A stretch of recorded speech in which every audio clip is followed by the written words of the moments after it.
आपका कर्म साधन होगा ना। और जो खाएंगे आपके बच्चे भी वो खाएंगे, स्वस्थ रहेंगे, हृष्ट पुष्ट होंगे, वो भी ईश्वर की ओर बढ़ेंगे। आपकी ये भावना कि मैं जो भोजन पकाती हूँ मैं तो खाऊंगी, स्वस्थ रहूंगी, हृष्ट पुष्ट होंगी, ईश्वर की ओर बढ़ूंगी, और जो मेरे बेटे खाएंगे, पति देव खाएंगे, वे भी खा पी के स्वस्थ होकर के ईश्वर की ओर बढ़े, ये भावना रहे। ठीक है जी। जिसको भी जो भी काम कर रहे हैं, मुझको भी लाभ मिले, उनको भी लाभ मिले, तो सभी लोग ईश्वर की ओर बढ़े, मैं भी बढ़ूं और दूसरों को भी बढ़ाऊं। इसलिए प्राप्त करने कराने के लिए शब्द जोड़ा गया है। अब देखिए, ये हमारा जो विषय अभी है वो क्या है? आत्मनिरीक्षण। आत्मनिरीक्षण एक ऐसा समझो जेसीबी मशीन है ना। वो क्या होता है?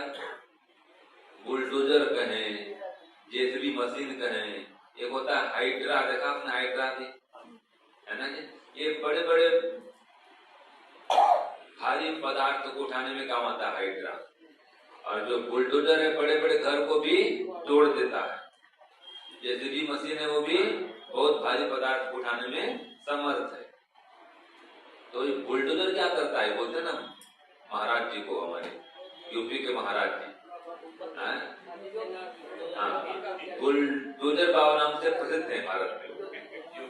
योगी जी हमारे सबसे श्रेष्ठ मुख्यमंत्री, सबसे अच्छा काम कर रहे हैं। तो ये बुलडोजर में क्या करते हैं? कोई अपराध करता है, अब पता नहीं कब न्याय मिले, न्यायालय में खत्म करो, बढ़िया काम करते हैं अपराधियों को, उसको बोलते हैं देन एंड देयर, खत्म करो, तो अच्छा है ना ये।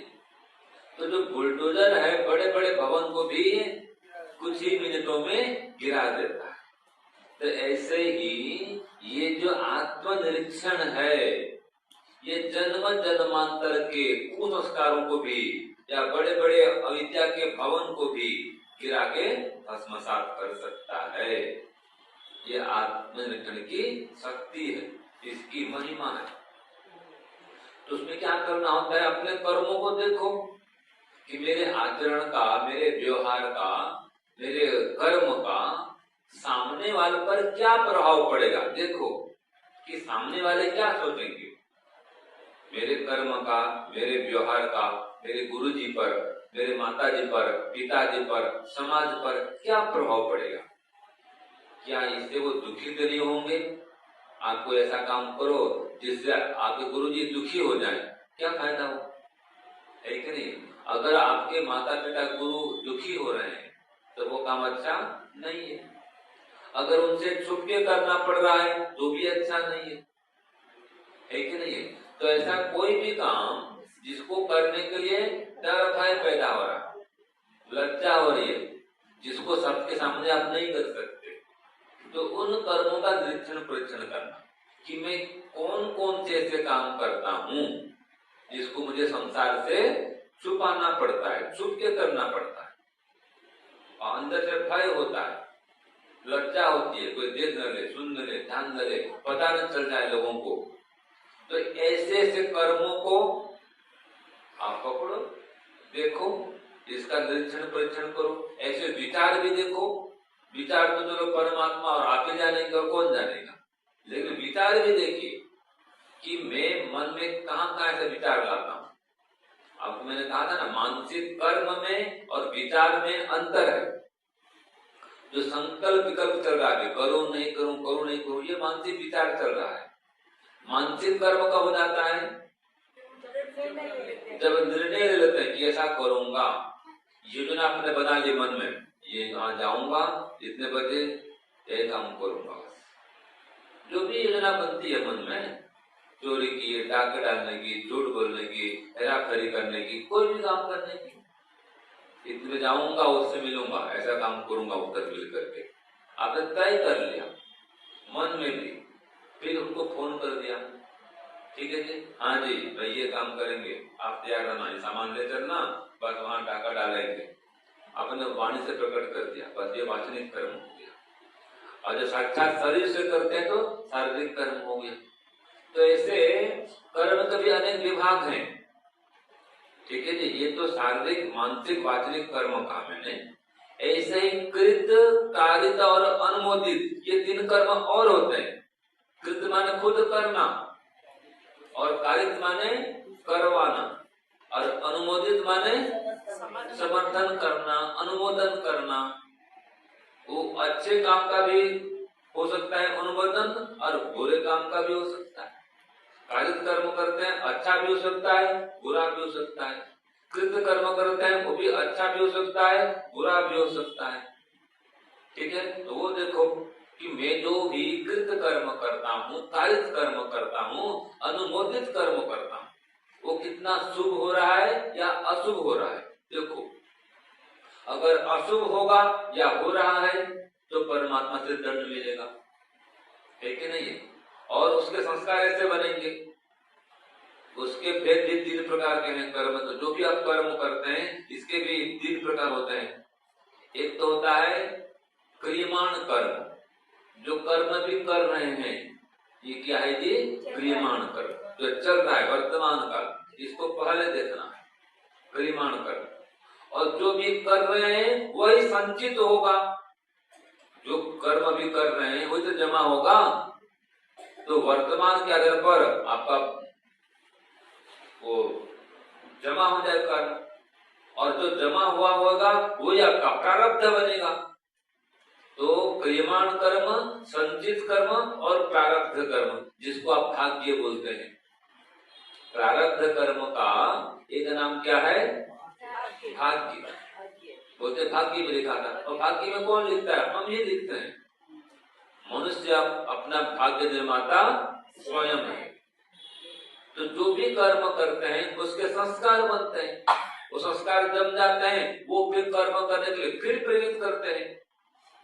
ठीक है, ये हर 5 मास 6 मास में देखना, कोई कर्म किए होंगे ना 5-6 मास पहले भी, वो जब ऐसा आलम्बन आएगा तो 5-6 मास बाद उसकी आवृत्ति एक बार हो जाती है। आप देख लेना, कोई ऐसा काम है, गलत काम भी क्यों न हो, बार बार संकल्प करते हैं नहीं करना है, नहीं करना, नहीं करना है। फिर 6 मास बाद कोई ऐसा अवसर आया, आलम्बन आया, वो संस्कार जाग जाएंगे, फिर कर देंगे, फिर बोलेंगे हे भगवान गलती कर दी मैंने, तो कुछ नहीं मिला, हाथ में कुछ नहीं आया। जब भी आप कोई पाप करते हैं, अधर्म करते हैं, बाद में देखो तो क्या आता है? खाली हाथ आता है बस। बहुत पहले आया था टीवी सीरियल, खाली हाथ नाम था उसका, इसको याद होगा किसी को? आया था ना बहुत पहले, सब कुछ पा करके भी मेरे खाली हाथ हैं, किसको हमने पाया किसको खोया, तो गीत में था ना वो टाइटल गीत, टाइटल सॉन्ग है। हाँ, किससे हमने नाता जोड़ा, किसका छूटा साथ, सब कुछ पा करके भी मेरे अपने खाली हाथ, ऐसा है। तो जो संसार का जो भी सुख प्राप्त करेंगे वो क्षणिक सुख है, उसके बाद में खाली हाथ, वो कुछ मिलता नहीं, अंदर घुसता नहीं है। संसार का सुख कुछ घुसता है क्या अंदर? और आप एक चीज और देखना, ये सपने में और यथार्थ में ज्यादा अंतर नहीं होता है। जब सपना आता है, कोई भी खराब काम करते हैं, जैसे लगता है यथार्थ है, ऐसे ही लगता है। आप सपने माता पिता से मिलते हैं, तो जब मिलते रहते हैं माता पिता से या पत्नी से या जो भी XYZ बेटा बेटी जिससे मिलते हैं सपने में, तो जब वो 1 मिनट 2 मिनट का सपना चलता है तो कैसा लगता है? एकदम यथार्थ लगता है ना। और वही सपना जब साकार हो जाएगा, सच्चे मिलेंगे, बस मिल क्या गए, तो कुछ समय मिलने तो चले गए, मिल गए, और मिलने के बाद जो अनुभूति होती है क्या होती है? वो सपने की भांति होती है। वो सपने में यथार्थ में कोई अंतर नहीं है। ठीक है जी, जो सपना था वो जागने पर खत्म, और जहाँ यथार्थ मिलने गए थे मिल के आए फिर खत्म, खाली अनुभूति रहती उसकी, और संस्कार पड़ जाता है। तो इसका आप आत्म निरीक्षण करिए कि मैं जो भी कर्म कर रहा हूँ, मेरा क्रियमाण कर्म कैसा हो रहा है। ठीक है, जैसा क्रियमाण कर्म है वैसे ही संचित होगा, और जो संचित होगा वही फिर प्रारब्ध बनेगा। तो जो प्रारब्ध होगा उसके अनुसार फिर कर्म करेंगे। और 2 शब्द में कहें, जैसा कर्म वैसा संस्कार, जैसा संस्कार वैसा कर्म। बस ये आत्मचिंतन करिए, वर्तमान में सदैव सावधान रहिए। इसको कहा है योग दर्शन में हेयम दुखम अनागतम, है ना, सुना होगा, आपने पढ़ा होगा, हेयम दुखम अनागतम। हाँ, 16 सूत्र है ना, दूसरे पाठ का सूत्र संख्या 16 है। तो जो दुख अभी आया नहीं है उससे बचो, अनागतम दुखम, जो आया नहीं है अनागत है उससे बचो। तो उससे बचने का उपाय क्या है? वर्तमान को ठीक करो, ठीक है जी। तो कृत कर्म, कारित कर्म, अनुमोदित कर्म, इसको देखो कि मैं जो कर रहा हूँ अच्छा कर रहा हूँ कि बुरा कर रहा हूँ, ये कृत हो रहा है। करवा रहा हूँ वो भी अच्छा करवा रहा हूँ, बुरा करा रहा हूँ ये भी देखो।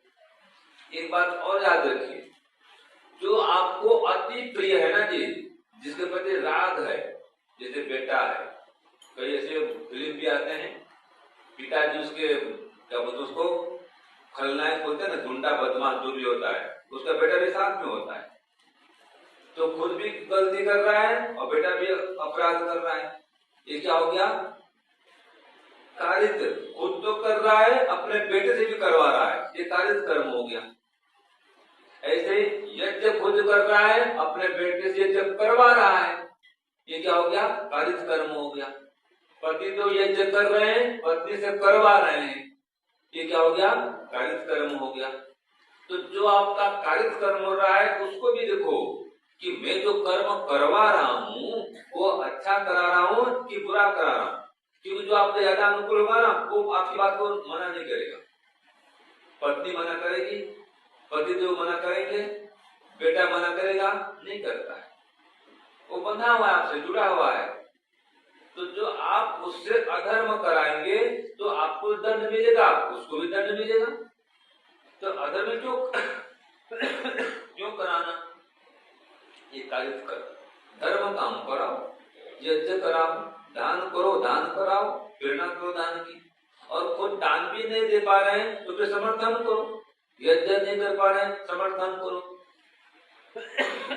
कई परिवार में हम जाते हैं, कई परिवारों में पानी लाना नहीं, सूरज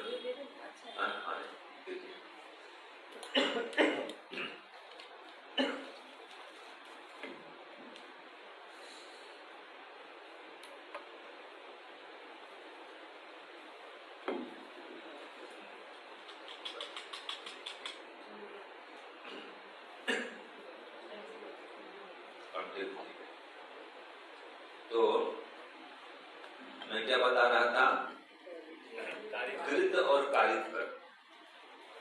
तो जो अच्छा करेंगे, अच्छा कराएंगे, आपको भी सुख मिलेगा, सामने वाले को भी सुख मिलेगा।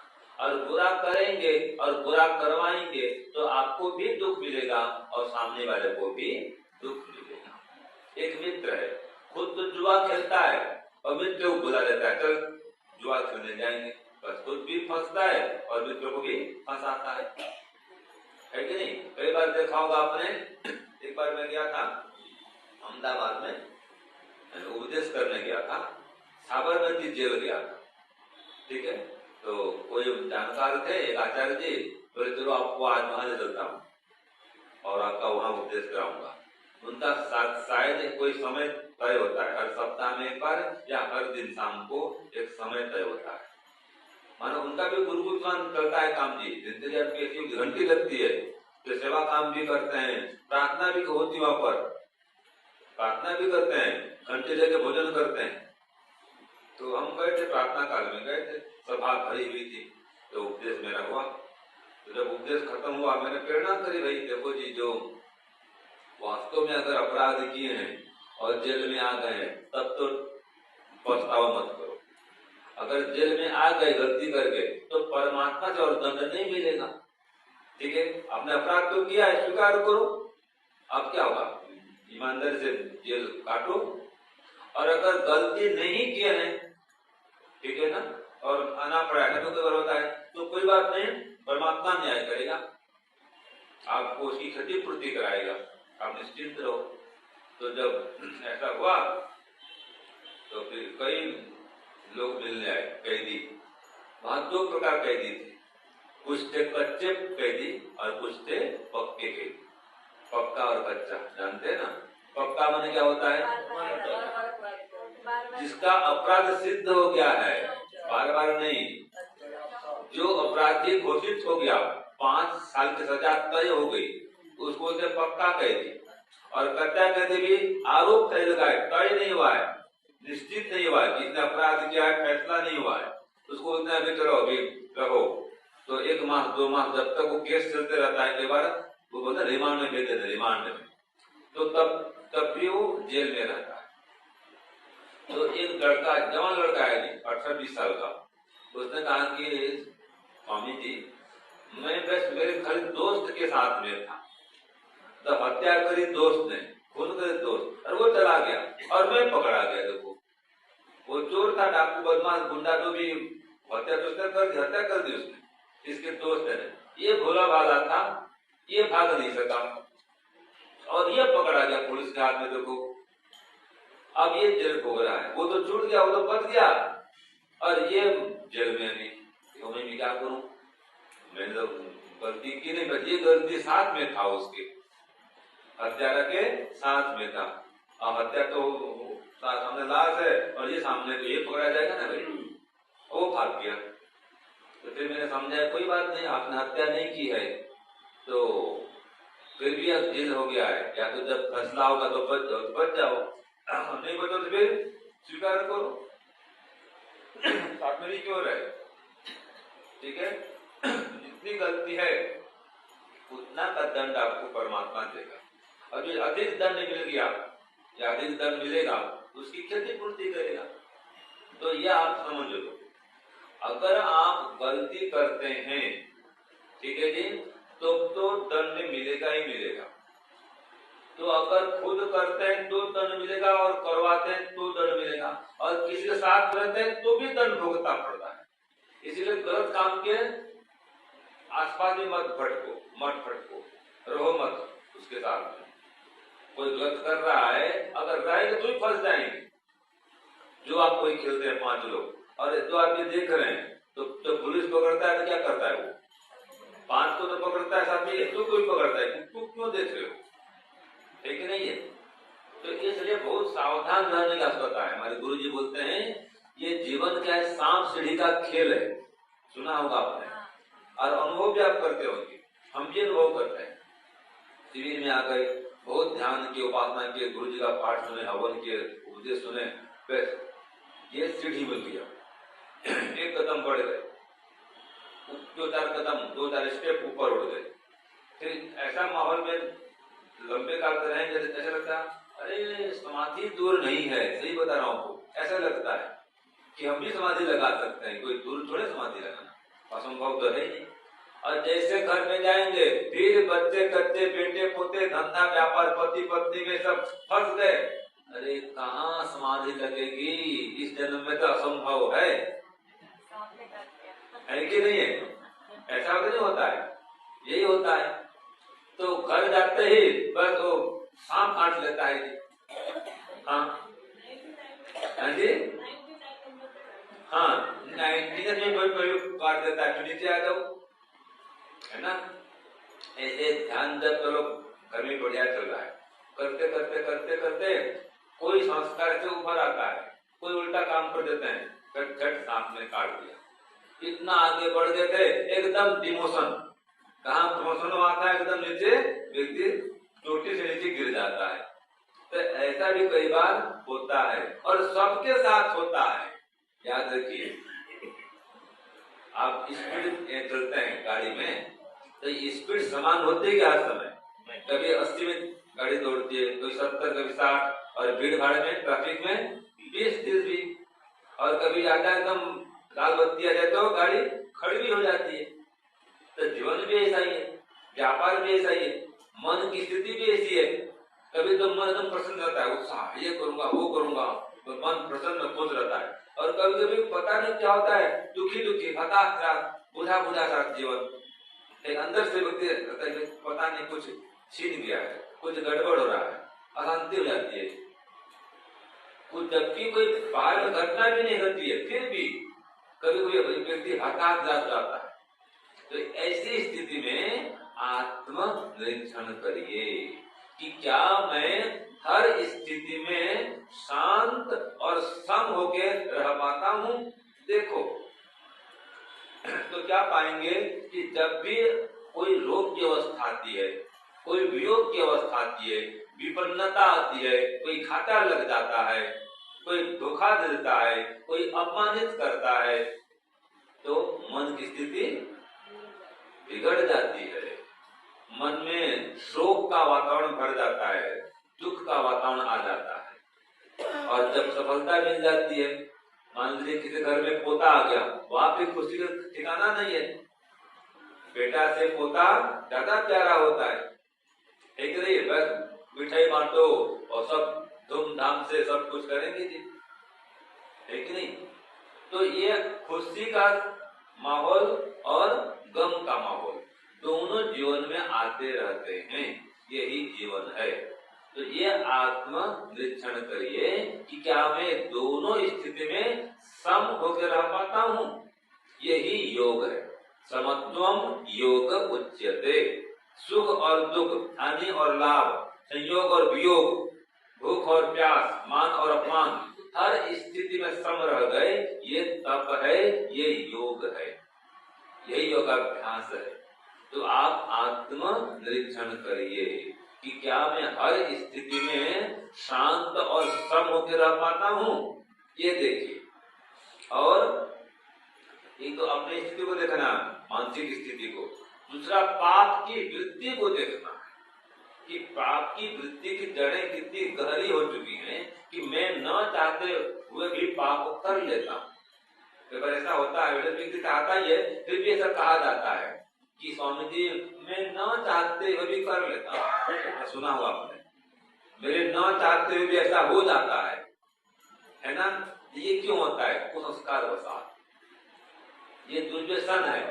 जैसे कई लोग बोलते हैं मैं पीना चाहता नहीं हूँ सिगरेट, फिर पीना पड़ता है, शराब पीना नहीं चाहता हूँ और पी लेता हूँ, आदत, संस्कार। तो ये देखिए, कई काम ऐसे हुए वो इलीगल है, लीगल नहीं है, और फिर भी व्यक्ति उसको करते रहता है। ये जितने भी चोर है, डाकू हैं, स्मगलर हैं, नंबर 2 काम करते हैं, कालाबाजारी करते हैं, वो इलीगल काम करते हैं और उसको फिर भी समाज में चलते रहते करते हुए भी। तो ये देखना कि मेरा कौन कौन सा काम इलीगल है और मैं उसको लगातार कर रहा हूँ, और कौन सा काम मेरा लीगल है, देखो। तो यही आत्म निरीक्षण है। और हर व्यक्ति के जीवन में याद रखिए, हर व्यक्ति कुछ न कुछ लीगल करता है और कुछ न कुछ बताओ इलीगल भी करता है। हर व्यक्ति जीवन में, कोई ऐसा नहीं है, हर व्यक्ति जीवन में कुछ न कुछ पाप है ही है। पहले एक गीत आता था, वो सुना के विराम देता हूँ। रोटी फिल्म का गीत है, ठीक है? मुझे तो याद, बचपन में देखते थे। यार हमारी बात सुनो, ऐसा एक इंसान जो सुना क्या चुनो, जिसने पाप ना किया हो और पापी ना हो। भजन समान है, कोई गलत इसमें नहीं है, यथार्थ बात है कि नहीं? तो सबके जीवन में आप उतरिए, झांकिए, तो पाएंगे कोई न कोई दोष है, कोई न कोई रोग है।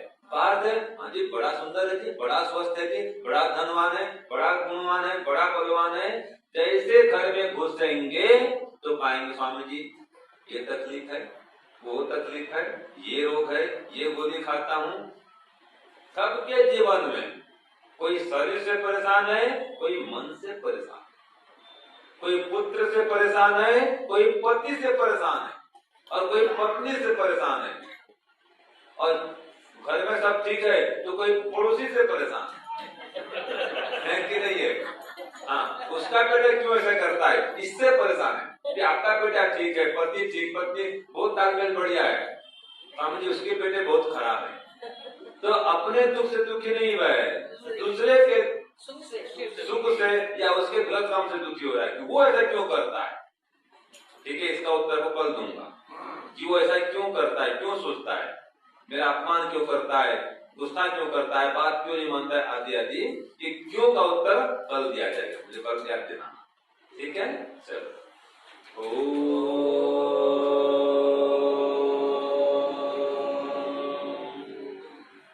शांति शांति शांति, सर्वेभ्यो नमः।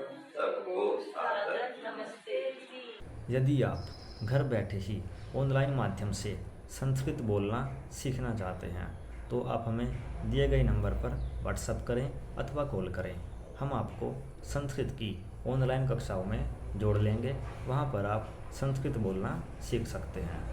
यदि आप संस्कृत सीखने की कोई पुस्तक खोज रहे हैं तो भी आप हमें दिए गए नंबर पर व्हाट्सएप करें अथवा कॉल करें। हम आपको संस्कृत सीखने की एक अच्छी पुस्तक उपलब्ध कराएंगे।